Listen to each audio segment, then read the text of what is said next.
Greetings to you in the name of my Lord and Savior Jesus Christ of Nazareth. Praise the Lord. Good morning. నేను మీ well-wisher Prasad పల్లె. మీరు చూస్తున్నది అద్భుత దేవుడు YouTube channel. మంచిది, మనమందరము బైబిల్ స్టడీలోనికి వెళ్దాం. మనం ఈ రోజున ఆదికాండము 3వ అధ్యాయము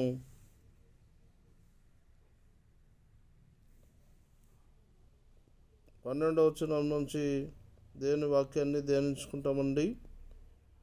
అందుకు ఆదాము, నాతో నుండుటకు నీవు నాకు ఇచ్చిన ఈ స్త్రీయే ఈ వృక్ష ఫలములు కొన్ని నాకు ఇక తింటున్నాను.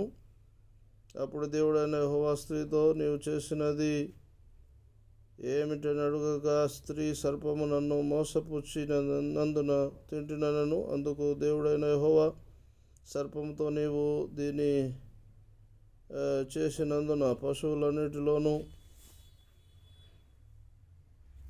భూజంతువులన్నిటిలోనూ నీవు శపింపబడిన దానవై నీ కడుపుతో ప్రాకుచు నీవు బ్రతుకు దినములన్నీ మన్ను తిందువు. మరియు నీకును స్త్రీకిని నీ సంతానమునకును ఆమె సంతానమునకును వైరము కలుగజేసేదను. అది నిన్ను తల మీద కొట్టును, నీవు దానిని మడిమ మీద కొట్టుదు అని చెప్పెను.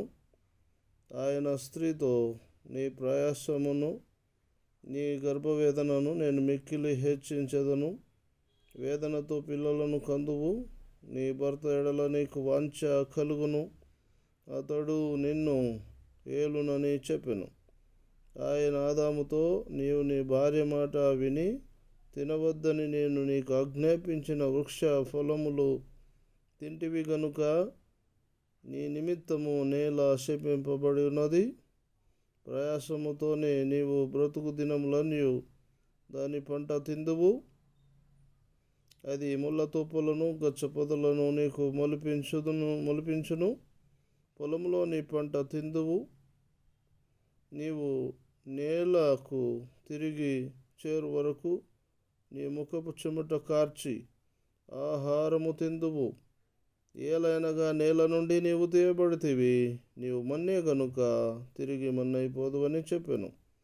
ఆదాము తన భార్యకు హవ్వ అని పేరు పెట్టెను. ఏలైనగా ఆమె జీవము గల ప్రతివానికి నీ తల్లి.